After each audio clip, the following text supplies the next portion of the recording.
Hi hello नमस्कार. श्री स्वामी समर्थ सर्वांना. मी अपूर्वा. माझ्या यूट्यूब चॅनलवर तुमचं खूप खूप स्वागत. आजच्या व्हिडिओमध्ये आपण पाहणार आहोत आई तुळजाभवानीचे मंदिर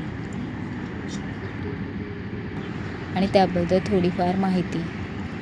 मागच्या व्हिडिओला सप्तशृंगी आई देवीच्या व्हिडिओला तुम्ही खूप छान प्रतिसाद दिला, त्याबद्दल तुम्हा सर्वांचे खूप खूप धन्यवाद. तर संपूर्ण व्हिडिओमध्ये थोडीफार आपण आई देवीची माहिती जाणून घेणार आहोत. अक्कलकोटला श्री स्वामी समर्थ यांचे दर्शन घेऊन आम्ही तुळजाभवानीचे दर्शन करण्यासाठी तुळजापूरला निघालो.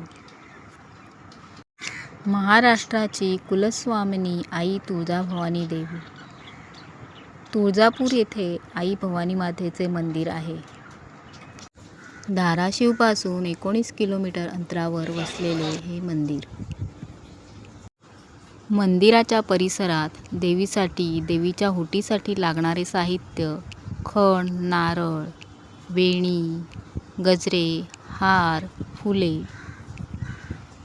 देवीसाठी लागणाऱ्या साड्या इत्यादीचे स्टॉल आहेत.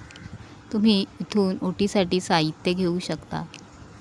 तसेच देवीच्या तसबीर, प्रसाद, कुंकवाचे स्टॉल.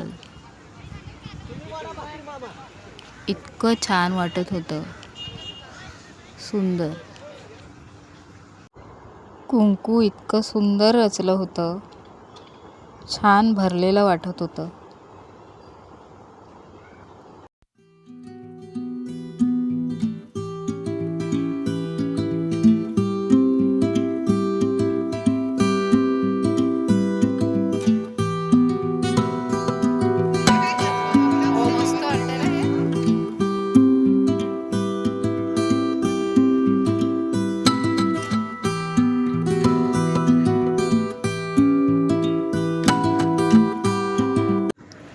मंदिराचे बांधकाम हे हेमाडपंथी असून मंदिर हे यादवकालीन असावे असे म्हटले जाते.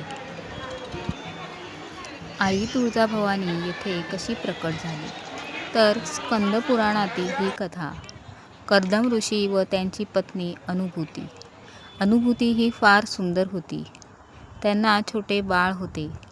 त्यांचा संसार छान आनंदात चालला होता. पण काही दिवसातच कर्दम ऋषींचा मृत्यू झाला. अनुभूतीने सती जाण्याचे ठरवले, पण बाळ लहान असल्यामुळे तिला सती जाण्यास मनाई करण्यात आली.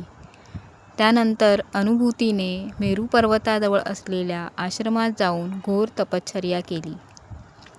तपश्चर्या करत असताना तेथे कुंकूर नावाचा क्रूर दैत्य आला.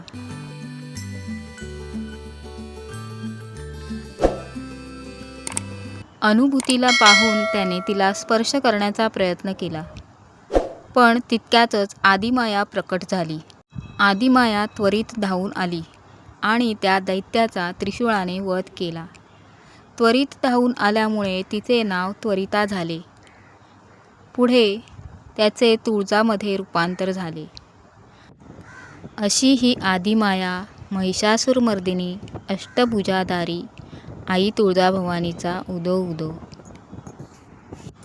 माहिती आवडल्यास व्हिडिओला लाईक करा आणि कमेंटमध्ये तुळजाभवानीचा उदो उदो लिहायला विसरू नका. नमस्कार.